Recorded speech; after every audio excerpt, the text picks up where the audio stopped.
Jay Hawkins, Music 224. With me now, I have Seven Hells. How you doing, guys? Yeah, not too bad. Very well. Please introduce yourselves again. So I'm Simon, I play guitar. Mark, vocalist. I'm Dan, I play guitar. And you've just come off a very hot stage at Beermageddon. Yep. Yeah, and my neck is achy, I'm not going to lie. It's killing me right now. It's like this. So you've had a fantastic year so far from what I've been seeing. Yeah, it was kind of, I mean the band formed in 2016, Right. but it was under a slightly different lineup. Then the additional Mark last year and our bassist this year, he's only been with us less than 6 months. So we kind of class it as once Mark kind of joined, that's when we were like, right, we've got a good thing going here, Seven Hells. So from that time, within a year, instant goal was win Metal to the Masses, play Bloodstock. A big focus for us, and obviously we did it, which was great. How did you find the whole Metal to the Masses process? It's great. I mean, I've done competitions in the past where it's a popularity contest, and Metal to the Masses isn't that. It's very much the better bands go through, the right choices are made, and just the whole process is great. You meet a lot of bands. Like our promoter was great. Every gig, really good, and the Bloodstock experience as well was a highlight of the band easily. Definitely. Yeah. And Bloodstock itself, how did you find that? Immense. Mind blowing. Yeah. I've been chasing it for a long time, as you know. I have been chasing it. You was in Children Lost in Time before. Yeah.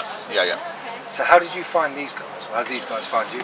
Well, Simon found you, didn't yeah, he? Simon found me. Basically, like with the whole Children Lost in Time, this is one of our last gigs actually at Beermageddon. It was 2 years ago. Yeah, it was like we had a lot of motivation, but something went wrong. Okay, the mechanics went wrong, so that came to an end. I was building up another band, and there's problems in that because deaths in their families and stuff like that. And I was like, look, I'm getting on. You know, I'm 35 now. I need to be in a good band, a solid band, a unit, a musical function where I can get in and go, right, we've got something magical. You're in the wrong band, I think.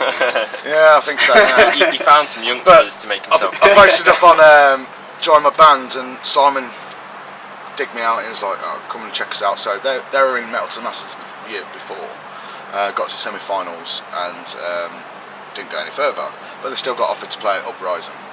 So I went there with a very open mind, checked out the band, looked past the vocalist, what they had at the time, looked at the music and went, I could work with this. So for me, it was like, right, I've got something that I can work with and make big.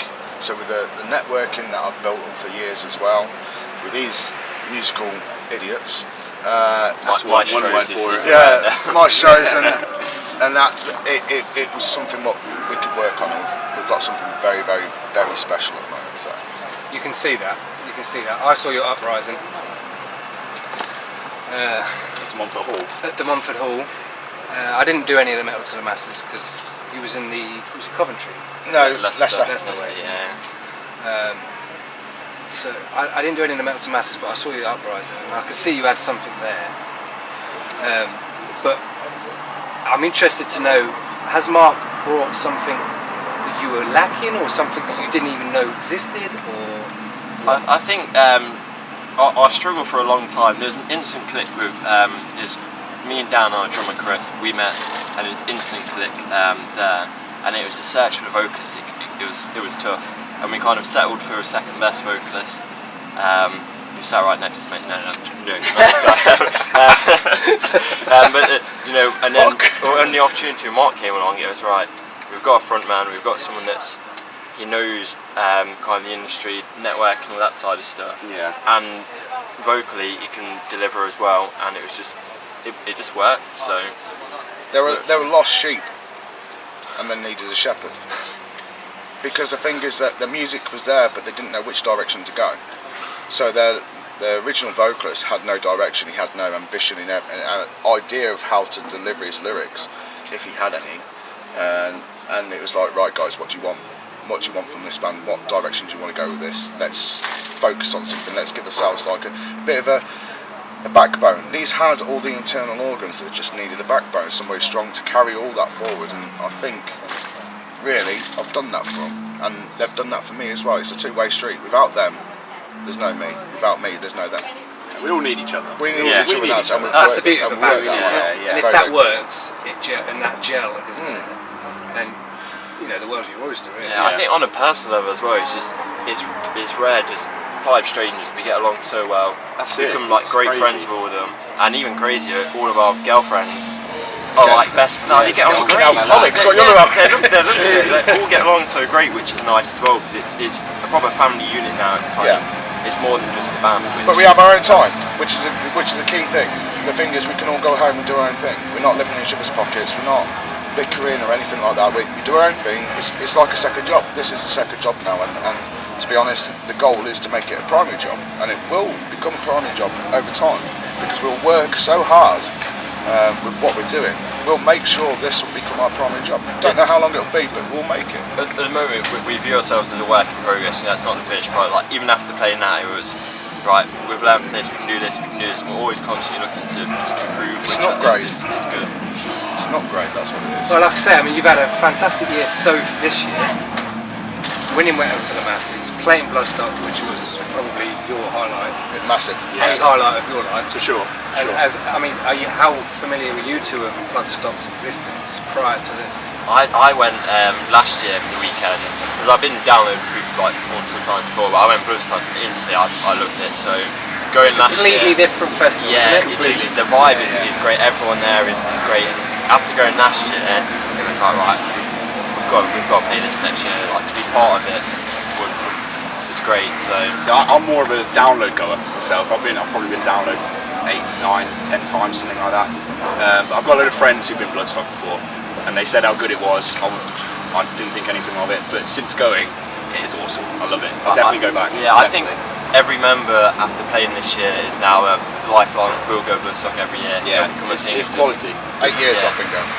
8 years, and now playing it and reach that first goal, that isn't the end.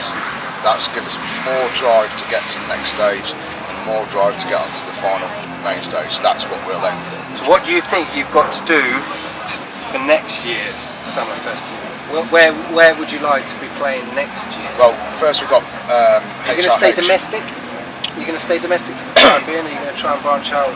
Well, we've got buddies with a couple of guys from like Norway and that now. We met them. We've met some masses. Nice guys. And I've been speaking to some promoters over in Ireland as well. So we want to build upon the UK, but the UK scene, for especially the metal scene, it's difficult. British bands in British soil, difficult. British bands overseas, totally different kettle of fish.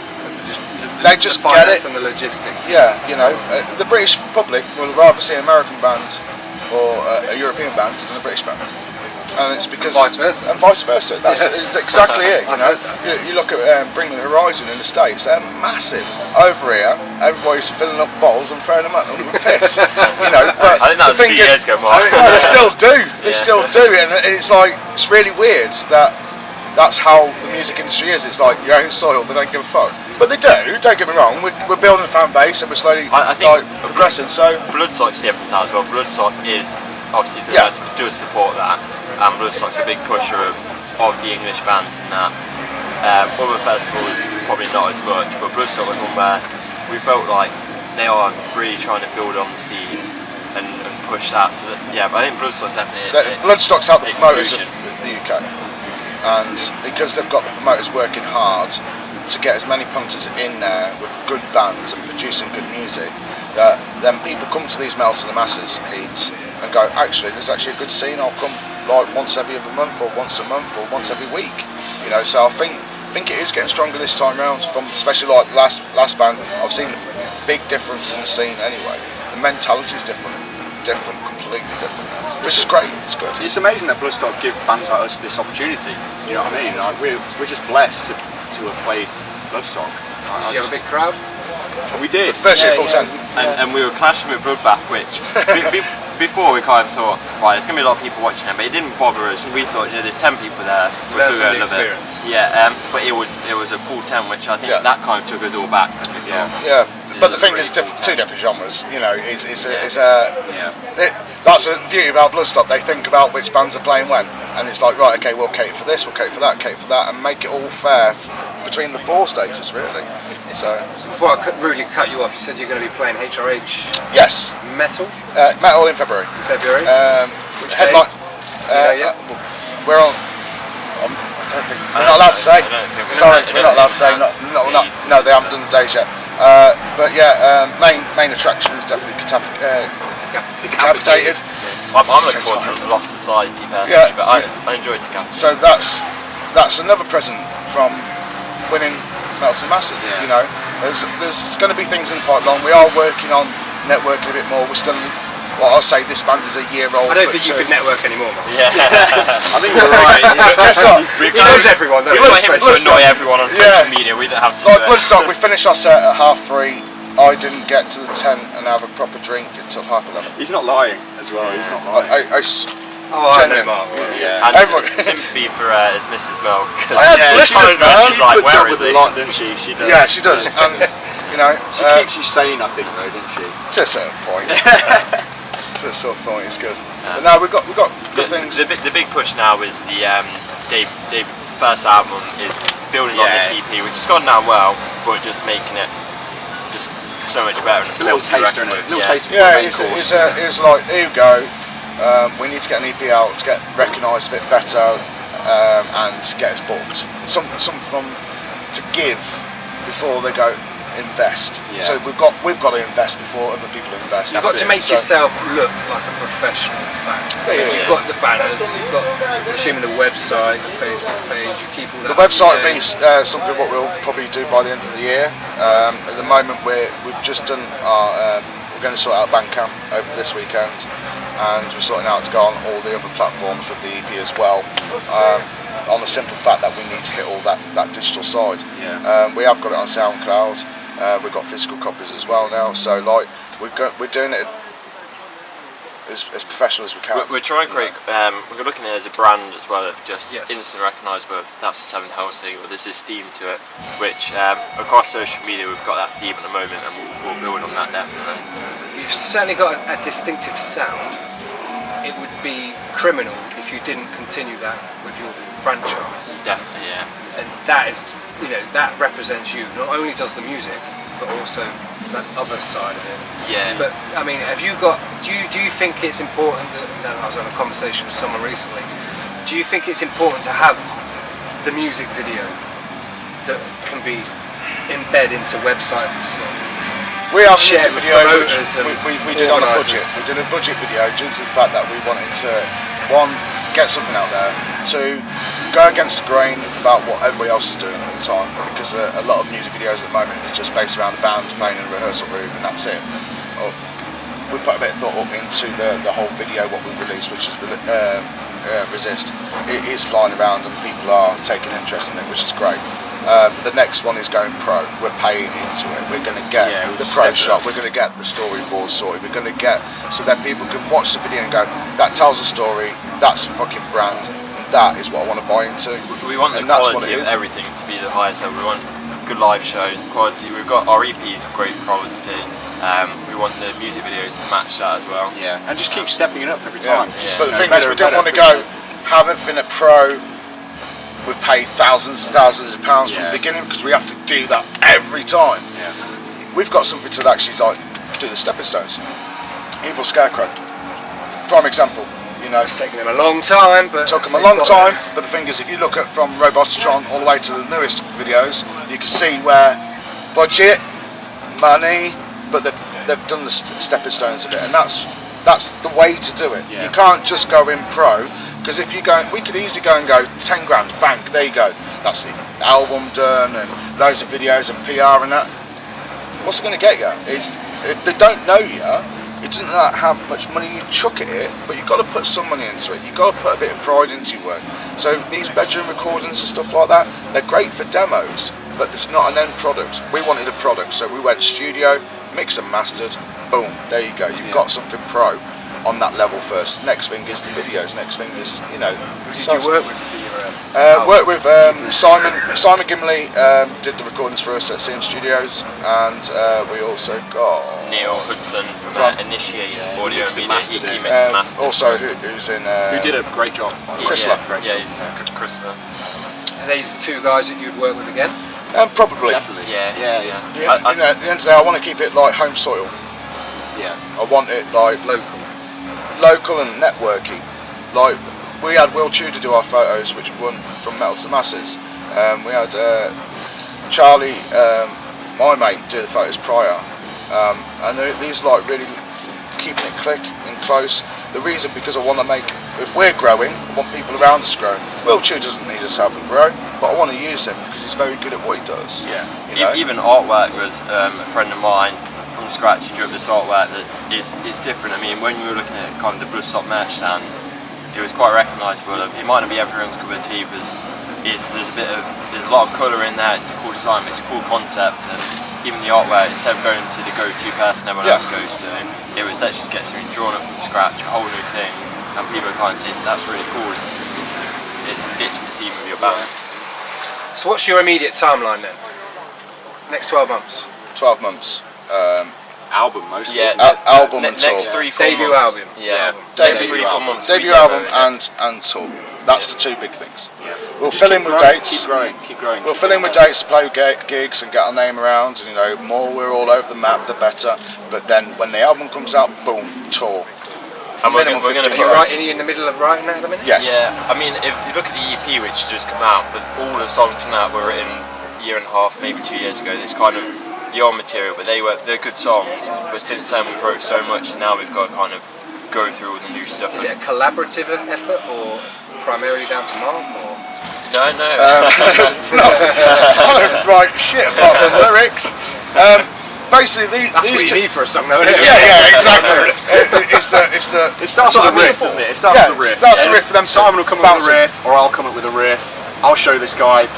Yeah, it's And good. we have nah, two it's crap. very different styles and very different Yeah. influences, Yes. but it works together, which is nice. Which is great.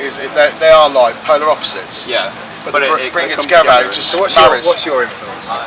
mostly like Pantera, Metallica, Killswitch Engage, Parkway Drive, that kind of thing. Real, stuff that gets you going. I'm more, as opposed to Metallica, I'm more of a Megadeth guy. And then These are the Dave Mustaine to my James Hetfield. Then I'm a big fan of Avenged Sevenfold, which love or hate band, but I love them. And then even rockier stuff like Muse. and stuff like that. So I kind of, Dan's like the riff master, but I might be a bit more like for a chorus and showing these weird chords, and he's like, why are you doing these chords? Like metal players don't do these chords. Truth, no lie. Yeah. And it's just a nice mix of, but everyone's got different. Yeah, everybody's got massive influences, and the thing is because 35, Ollie's 30, you're 26, 25, and then our drummer's only 17. Really? And the thing He's is just gone up like, to Leeds Fest now. Oh, Leeds. yeah. He was at Leeds So he's at yesterday. Leeds and fucking. I just saw it pop in his head right now. I think he was either trying to say goodbye or whatever. He might be hanging about still. But when you were saying about your music, completely different influences, I can hear that. I can hear the Bringing the Horizons, but I can also hear your Doom style. There was one track you played today, almost had a very Doom riff to it. And I was like, Yeah, this is nice. this I think is- it's the last track actually. Yeah. That's the thing. It goes from thrash to Doom, right? And then mix and then emo. And it's like, what the fuck? Hardcore, metalcore, whatever. What's been really, really an eye-opener for everybody, we do not get pinpointed to the same bands every time. We always get a collaboration of like early night stuff from like Crime Era, really like the Power Trip era, some of the Hatebreed stuff, and then like, oh, I can hear a bit like of Architect kind of thing there, oh, I can hear a bit of Lamb of God there, I can hear a bit of this, a bit of that, and it's like, right, okay, what are we then? Yeah. And what the biggest joke is the biggest joke, and everybody tries to wind me up a bit, but it doesn't wind me up. It's to go, you're a metalcore band. No, we're not. Because the simple fact we've got too much going on. There's massive elements of metalcore in there. Yeah, and there's so you're a elements of techie other band? stuff. No, we're not a techie band. No. It's I don't thrash think we can play core. the tech stuff good No, enough. exactly. It's like thrash So you core. want to play Tech Fest? Oh, we'd love to play. Yeah, we would. Oh, no, Yes, we are. Please. But yes, Hammer indoors. yeah, of course it is. You know, at the end of the day, right? That's the beauty about us. You can put us with a lot of different bands, and we'd fit in. I can see you fitting in. There's a little slice of cake for everybody. Yeah. Easy. I'd love to play Tech Fest. After HRH, who knows? HRH is a different gate. Bloodstock's opened a massive gate for us, a massive gate, and all the reviews we've got from that is going to help us as a band massively. Everybody at the moment is still getting over Bloodstock. Just next few weeks we'll start. That cloud, yeah. Bang, bang, bang, bang.